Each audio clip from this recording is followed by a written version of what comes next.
Nah, untuk saran saja teman-teman, semakin besar ukuran bottom drain, yang keluar dari sini, ukuran pipanya itu akan semakin bagus. Karena apa? Karena air pada chamber ketiga tempat pompa kita tempatkan ini membuat chamber ini tidak tekor. Jadi air mancur pun tidak ada masalah ya nanti teman-teman kalau udah difungsikan.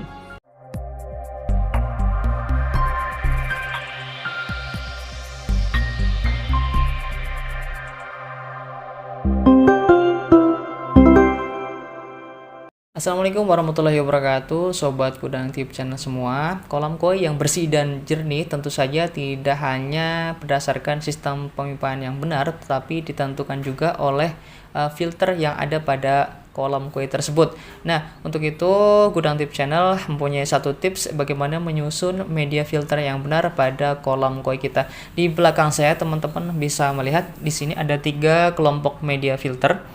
Ini untuk chamber pertama, chamber kedua, dan chamber ketiga. Apa saja isi dari chamber pertama? Seperti teman-teman lihat, di sana ada satu kumpulan media yang kita gunakan sebagai media pada chamber pertama ya. Ini adalah filter mekanis. Isi dari filter mekanis itu adalah jaring nelayan. Teman-teman bisa gunakan jaring nelayan atau juga bisa menambahkan jepmet bila teman-teman mau untuk menguatkan sistem pada filter mekanis. Itu fungsinya adalah untuk menyaring kotoran-kotoran yang bersifat kasar atau besar ya, baik dari debu, kemudian dari kotoran ikan maupun dari sisa-sisa pakan ikan. Kemudian yang kedua, teman-teman bisa melihat di sini adalah filter media atau bahan untuk chamber kedua. Nah, di sini ada biobol. Teman-teman bisa menggunakan biobol ini sebagai tempat untuk mengembangbiakan bakteri baik ya, yang tentu saja berfungsi untuk pertumbuhan ikan ya, agar semakin sehat. Kemudian teman-teman juga bisa menggunakan bioring. Ini kurang lebih fungsinya sama seperti biobol.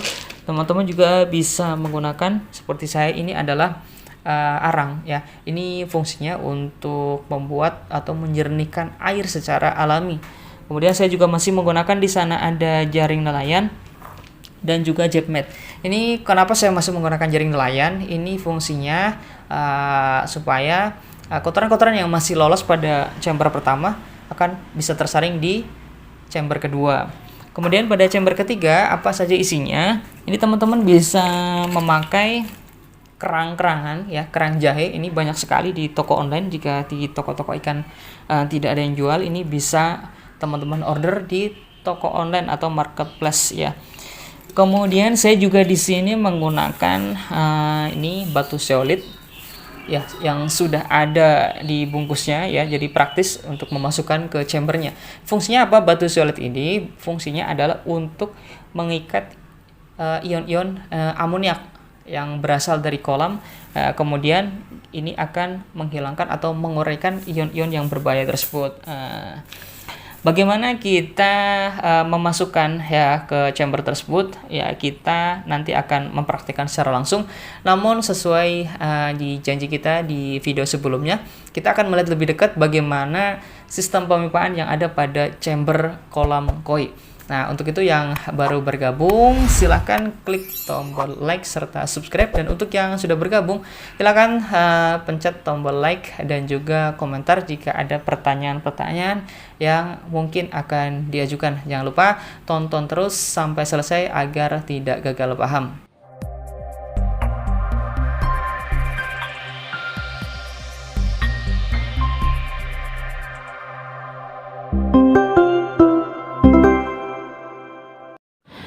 Baik teman-teman, kita akan melihat lebih dekat tentang sistem pemipaan pada chamber ya teman-teman. Ini adalah chamber pertama, kemudian ini adalah chamber kedua dan chamber ketiga.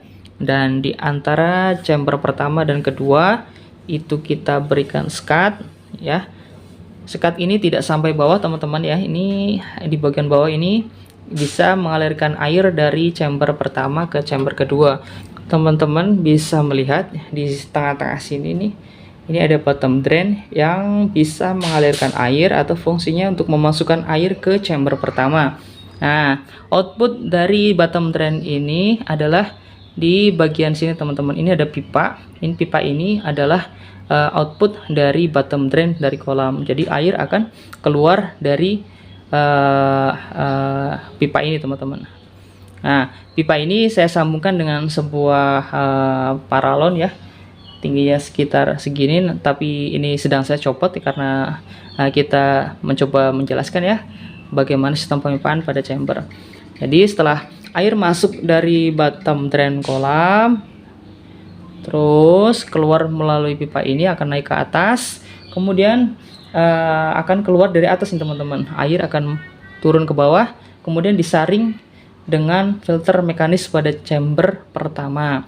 Kemudian pada chamber pertama air akan masuk nih di bagian bawah sini teman-teman, di bagian bawah sekat akan masuk.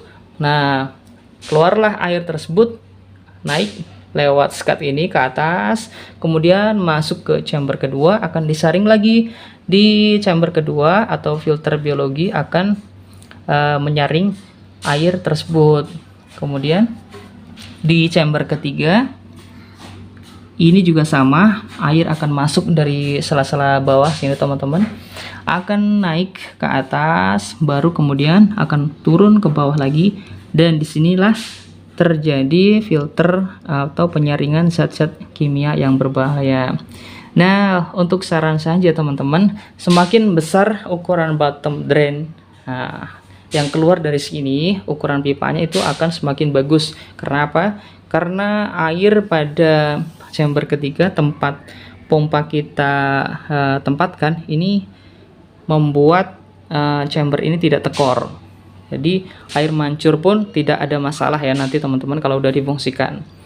Nah, bagaimana kita menempatkan output pipa? Nah, untuk teman-teman yang sedang mendesain kolam, sebaiknya itu antar chamber ini kita berikan pembuangan sendiri-sendiri. Jadi ketika kita ingin menguras pada kolam chamber pada chamber pertama saja, kita cukup membuka keran ya. Nah, ini teman-teman, ini adalah output dari chamber pertama. Kemudian pada chamber kedua ini ada outputnya. Nah, ini output pada chamber kedua, dan untuk chamber ketiga ini ada sendiri pembuangannya. Nah, jadi ketika kita ingin menguras hanya pada chamber pertama, kita tinggal membuka tutup ini teman-teman, katup ini kita buka. Nah, kemudian jika kita hanya ingin menguras pada chamber kedua, nah kita bisa buka bagian ini, dan untuk bagian ketiga ini adalah untuk menguras khusus di chamber ketiga. Nah, untuk satu ini apa teman-teman? Ini adalah langsung dari bottom drain. Jika teman-teman ingin mengurangi air atau menguras air pada kolam, itu bisa kita buka ini. Nah, ini akan saya tunjukkan ya. Ini saya alirkan ke luar. Nah, ini teman-teman. Iya, jadi ini adalah output dari ketiga chamber tersebut.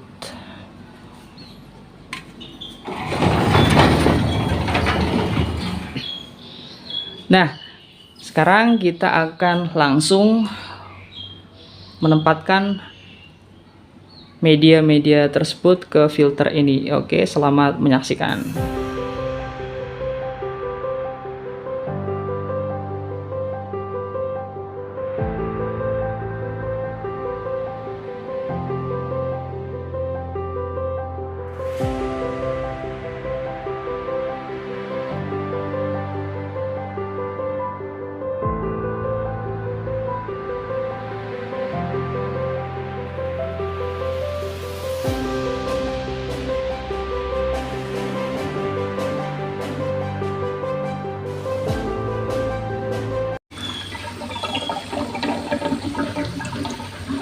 Teman-teman, ini pipanya sudah kita pasang dan air akan turun ke bawah seperti ini teman-teman. Nah, turun ke bawah, kemudian akan disaring dengan filter mekanis di sini. Kotoran-kotoran yang besar ini harapannya akan tersaring. Kemudian kalau udah bersih ini, lewat sekat ini dia akan naik ke atas, baru masuk ke filter kedua. Nah, untuk filter kedua apa saja, kita langsung tempatkan media filter di chamber kedua.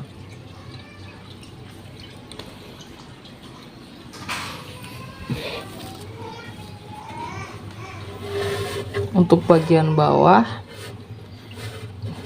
kita tempatkan seperti ini jaring nelayan, kemudian arang,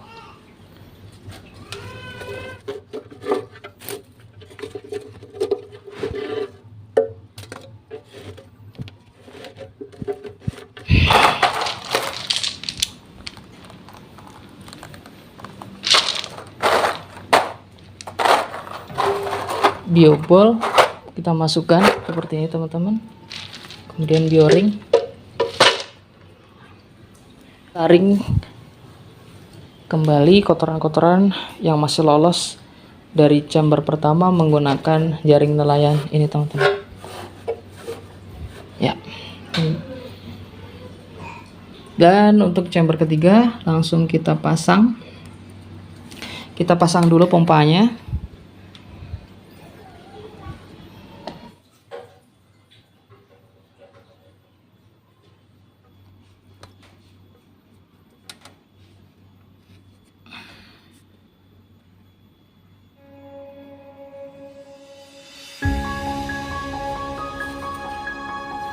Kita masukin batu solid.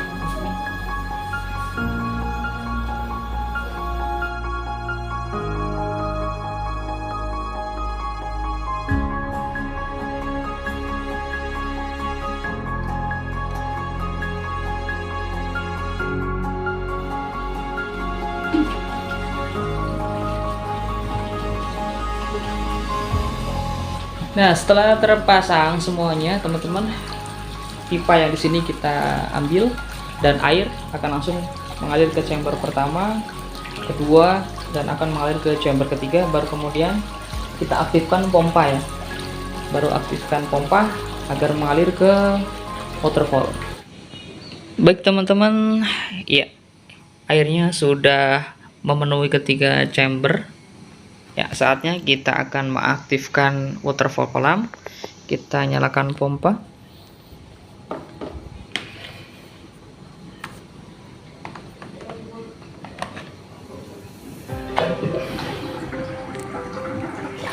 Iya.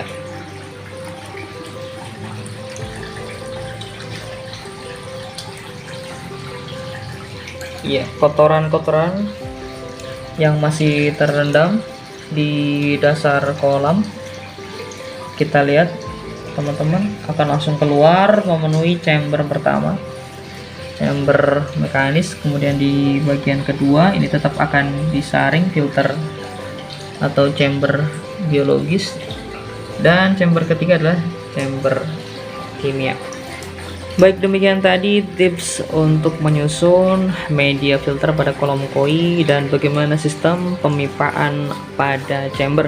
Mudah-mudahan bermanfaat. Jangan lupa klik like, comment, serta subscribe. Assalamualaikum warahmatullahi wabarakatuh.